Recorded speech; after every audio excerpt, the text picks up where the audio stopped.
Tariff বাড়িয়ে ভারতকে চাপে রাখার মরিয়া চেষ্টা চালিয়েছেন আমেরিকান প্রেসিডেন্ট ডোনাল্ড ট্রাম্প। যদিও তারপরেও ভারতকে একেবারেই দমাতে পারেননি তিনি। এরই মাঝে উঠে এসেছে বড় খবর, ইউরোপীয় ইউনিয়নের সঙ্গে যুক্ত বাণিজ্য চুক্তি সই করল ভারত। 27 জানুয়ারি মঙ্গলবার এই চুক্তির কথা নিজেই জানিয়েছেন প্রধানমন্ত্রী নরেন্দ্র মোদী। নয়াদিল্লিতে 16তম ইন্ডিয়া ইইউ সামিট চলাকালীন এই চুক্তি সই হয়েছে। প্রধানমন্ত্রী ইতিমধ্যেই একে ল্যান্ডমার্ক চুক্তি বলে জানিয়েছেন। তবে ভারত ও ইউরোপীয় ইউনিয়ন কাছাকাছি আসায় আমেরিকা কিন্তু চাপে পড়ে গিয়েছে। এক সাক্ষাৎকারে আমেরিকার ট্রেজারি সেক্রেটারি স্কট বেসেন্ট বলছেন, তারা অনুভব করছেন যে এই নতুন মুক্ত বাণিজ্য চুক্তি এমন কিছু পরিস্থিতি সৃষ্টি করতে পারে যেখানে ইউরোপ নিজেই নিজের বিরুদ্ধে ঋণ হিসেবে কাজ করছে। বেসেন্টের মন্তব্য অনুযায়ী রাশিয়া ইউক্রেন যুদ্ধের প্রেক্ষাপটে যুক্তরাষ্ট্র এবং ইউরোপের নীতি ভিন্নভাবে কাজ করছে। যুদ্ধবিরোধী নিষেধাজ্ঞা আর শক্ত কড়া শুল্ক আরোপের মাধ্যমে ইউএসএ এখন যুদ্ধে রাশিয়ার অর্থনৈতিক ক্ষমতা কমানোর চেষ্টা করছে। এরই মধ্যে আমেরিকা ইতিমধ্যেই ভারতকে রাশিয়ার তেল কেনার জন্য 25% শুল্ক আরোপ করেছে। এমনকি ভারতের ওপর সর্বোচ্চ 50% পর্যন্ত শুল্ক আরোপের সিদ্ধান্ত নিয়েছে। এসব শুল্কের উদ্দেশ্য হচ্ছে রাশিয়ান তেল চক্রকে ভাঙা এবং রাশিয়ার তরল তেল এবং জ্বালানি বিক্রয়কে কঠোরভাবে সীমাবদ্ধ করা। বেসেন্টের নীতিগত বক্তব্য হলো, এক্ষেত্রে ইউরোপ কিছুটা ভিন্ন পথে চলছে। তিনি বলেন, রাশিয়ার কাঁচা তেল প্রথমে ভারতে আসে, সেখানেই তা প্রক্রিয়াজাত হয়ে ডিজেল বা জেট ফুয়েলের মতো পণ্যে পরিণত হয় এবং পরে সেই প্রক্রিয়াজাত পণ্যগুলো ইউরোপে রপ্তানি হয়। বেসেন্ট বলেছেন, রাশিয়ার তেল ভারতে ঢোকে, প্রক্রিয়াজাত হয়ে বাইরে যায় এবং ইউরোপ সেই পণ্য কিনছে। এর ফলে ইউরোপ নিজেই নিজের বিরুদ্ধে অর্থায়ন করছেন। এবার আপনাদের একটু গ্রাফিক্যালি দেখাই তারা কি বলছেন। তিনি বলেন, আমরা রাশিয়া থেকে তেল কেনার জন্য ভারতের ওপর 25% শুল্ক আরোপ করেছি। অনুমান করুন গত সপ্তাহে কি ঘটেছে। ইউরোপীয়রা ভারতের সঙ্গে একটা বাণিজ্য চুক্তি স্বাক্ষর করেছেন। রাশিয়ার তেল ভারতে যায়, সেখান থেকে পরিশোধিত পণ্য বের হয় এবং ইউরোপীয়রা সেই পরিশোধিত পণ্য কেনেন। তারা নিজেরাই নিজেদের বিরুদ্ধে যুদ্ধের অর্থায়ন করছেন।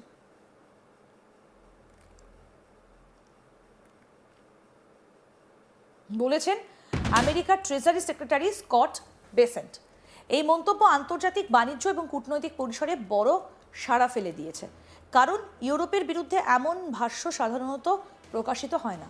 এখন প্রশ্ন উঠছে, এই সমালোচনা কেবল রাজনৈতিক মঞ্চের একটা রটনা, নাকি এর পেছনে বাস্তব কোনো অর্থনৈতিক এবং কৌশলগত কারণ রয়েছে? প্রথমত, এই বাণিজ্য চুক্তি বহু বছর ধরে আলোচিত হচ্ছে। ভারত এবং ইউরোপীয় ইউনিয়নের মধ্যে এই ফ্রি ট্রেড এগ্রিমেন্ট বা এফটিএ নিয়ে আলোচনা প্রায় 2007 সাল থেকে শুরু, আর বহু ওঠা পড়ার পর গত বছর থেকে তা দ্রুত অগ্রসর হয়েছে। এবার আপনাদের বলি দ্বিতীয়ত, 2 নম্বর পয়েন্ট, ভারতের পক্ষে চুক্তিটা অত্যন্ত গুরুত্বপূর্ণ। কেন? কারণ ইউরোপীয় ইউনিয়ন ভারতের সবথেকে বড় বাণিজ্যিক অংশীদার, যেখানে বছরে পণ্য বাণিজ্যের পরিমাণ $135 বিলিয়ন বা তারও বেশি। ইউরোপের পক্ষ থেকে দেখা হয়েছে তারা এই চুক্তির মাধ্যমে নিজেদের বাজারেও পরিবর্তন আনতে চায়। পণ্যের ওপর শুল্ক কমানো, বিশেষ করে গাড়ি, প্রক্রিয়াজাত পণ্য সহ বিভিন্ন ক্ষেত্রে শুল্ক কমিয়ে এনে ব্যবসা বাজারকে আরও খোলা করতে চাইছে তারা। বার্তা হচ্ছে যে এই চুক্তি বিভিন্ন প্রতিকূল পরিস্থিতির বিরুদ্ধে দাঁড়িয়ে বিশ্ব বাণিজ্যকে এক নতুন মাত্রা দিতে পারে, বিশেষ করে যখন আমেরিকার শুল্ক নীতি এবং নিষেধাজ্ঞা বিশ্ব বাণিজ্যে বড় ধরনের প্রভাব ফেলছে। তখন ভারতের সঙ্গে ইউরোপের এই চুক্তি একটা দ্বিপাক্ষিক সেতু হিসেবে কাজ করবে বলে মনে করছেন অনেক বিশ্লেষক। ভারত ও ইউরোপের মধ্যে এই চুক্তি কি শুধু অর্থনৈতিক ক্ষেত্রে সীমাবদ্ধ থাকবে?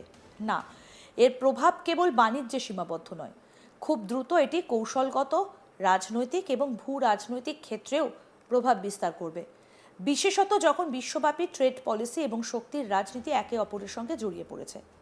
একই সময় আমেরিকা বলছে, যদিও তারা কঠোর শুল্ক আরোপ করে রাশিয়ার তেল বাণিজ্যকে বাধা দিতে চাইছে, তাতে ইউরোপ এবং ভারতকে একসঙ্গে কাজ করতে বাধা দেবার বিপক্ষে কিছু পরিস্থিতি তৈরি হচ্ছে। এই দ্বিপাক্ষিক সম্পর্কের তিক্ততা ভবিষ্যতের বাণিজ্য এবং কূটনীতি গঠনে বড় ভূমিকা রাখতে পারে। এখানে সবথেকে গুরুত্বপূর্ণ বিষয় হলো, এই চুক্তি একদিকে যেখানে বিশ্ব বাণিজ্যের এক বৃহৎ বাজারকে একত্রিত করছে, অন্যদিকে তা আন্তর্জাতিক রাজনৈতিক টানাপোড়েনও তৈরি করছে। এবার আপনাদের দেখাবো গ্রাফিক্স 2, কি বলা হয়েছে 2 নম্বর পয়েন্টে, কি বলেছেন স্কট বেসেন্ট, শুনুন। তিনি আরও বলেছেন, অনুমান করুন তো ভারতে রাশিয়ান তেল থেকে তৈরি পরিশোধিত পণ্য কারা কিনেছিল? ইউরোপীয়রা। তারা নিজেদের বিরুদ্ধেই যুদ্ধকে অর্থায়ন করছেন। তারা রাশিয়ার যুদ্ধযন্ত্রকে অর্থায়ন করছেন? আমি বলেছিলাম এটা ছিল চরম মূর্খতার কাজ। তবে স্কট বেসেন্ট যেটাই বলুন না কেন, বিশেষজ্ঞরা মনে করছেন ভারত এবং ইউরোপীয় ইউনিয়নের এই চুক্তিতে কার্যত রাতের ঘুম উড়ে গিয়েছে আমেরিকার। এবং এই চুক্তি যে কতটা গুরুত্বপূর্ণ সেটা বোধহয় তারা বুঝতে পেরেছেন, এবং সেই কারণেই তাদের এতটা লম্ফঝম্ফ শুরু হয়ে গিয়েছে।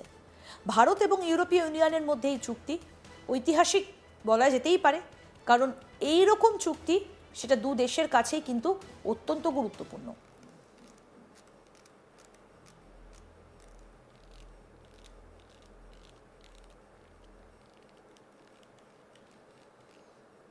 ট্যারিফ বাড়িয়ে ভারতকে চাপে রাখার চেষ্টা অনেকদিন ধরে চালিয়ে যাচ্ছেন আমেরিকান প্রেসিডেন্ট ডোনাল্ড ট্রাম্প।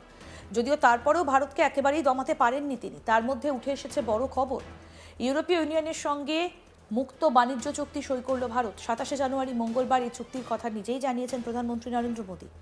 নয়াদিল্লিতে 16তম ইন্ডিয়া ইইউ সামিট চলাকালীন এই চুক্তি সই হয়েছে। প্রধানমন্ত্রী ইতিমধ্যেই একে ল্যান্ডমার্ক চুক্তি বলে জানিয়েছেন। তবে ভারত এবং ইউরোপীয় ইউনিয়ন কাছাকাছি আসায় আমেরিকা কিন্তু যথেষ্ট চাপে পড়ে গিয়েছে। এক সাক্ষাৎকারে আমেরিকার ট্রেজারি সেক্রেটারি স্কট বেসেন্ট বলছেন তারা অনুভব করছেন যে এই নতুন মুক্ত বাণিজ্য চুক্তি এমন কিছু পরিস্থিতি তৈরি করতে পারে যেখানে ইউরোপ নিজেই নিজের বিরুদ্ধে ঋণ হিসেবে কাজ করছে। বেসেন্টের মন্তব্য অনুযায়ী রাশিয়া ইউক্রেন যুদ্ধের প্রেক্ষাপটে যুক্তরাষ্ট্র এবং ইউরোপের নীতি ভিন্নভাবে কাজ করছে। যুদ্ধবিরোধী নিষেধাজ্ঞা আর শক্ত কড়া শুল্ক আরোপের মাধ্যমে ইউএসএ এখন যুদ্ধে রাশিয়ার অর্থনৈতিক ক্ষমতা কমানোর চেষ্টা করছে।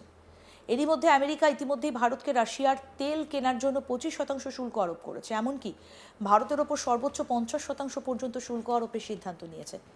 এসব শুল্কের উদ্দেশ্য হচ্ছে রাশিয়ান তেল চক্রকে ভাঙা এবং রাশিয়ার তরল তেল এবং জ্বালানি বিক্রয়কে কঠোরভাবে সীমাবদ্ধ করা। বেসেন্টের নীতিগত বক্তব্য হলো এক্ষেত্রে ইউরোপ কিছুটা ভিন্ন পথে চলছে। তিনি আরও বলেন, রাশিয়ার কাঁচা তেল প্রথমে ভারতে আসে, সেখানেই তা প্রক্রিয়াজাত হয়ে ডিজেল বা জেট ফুয়েলের মতো পণ্যে পরিণত হয় এবং পরে এই প্রক্রিয়াজাত পণ্যগুলো ইউরোপে রপ্তানি হয়। বেসেন্ট বলেছেন রাশিয়ার তেল ভারতে ঢোকে প্রক্রিয়াজাত হয়ে বাইরে যায় এবং ইউরোপ সেই পণ্য কিনছে। এর ফলে ইউরোপ নিজেই নিজের বিরুদ্ধে অর্থায়ন করেছেন।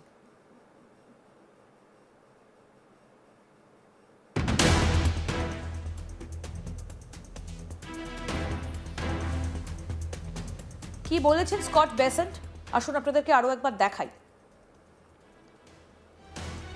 স্কট বেসেন্ট বলছেন, আমরা রাশিয়া থেকে তেল কেনার জন্য ভারতের ওপর 25% শুল্ক আরোপ করেছি। অনুমান করুন গত সপ্তাহে কি ঘটেছে। ইউরোপীয়রা ভারতের সঙ্গে একটা বাণিজ্য চুক্তি স্বাক্ষর করেছেন। রাশিয়ার তেল ভারতে যায়, সেখান থেকে পরিশোধিত পণ্য বের হয় এবং ইউরোপীয়রা সেই পরিশোধিত পণ্য কেনেন। তারা নিজেরাই নিজেদের বিরুদ্ধে যুদ্ধের অর্থায়ন করছেন।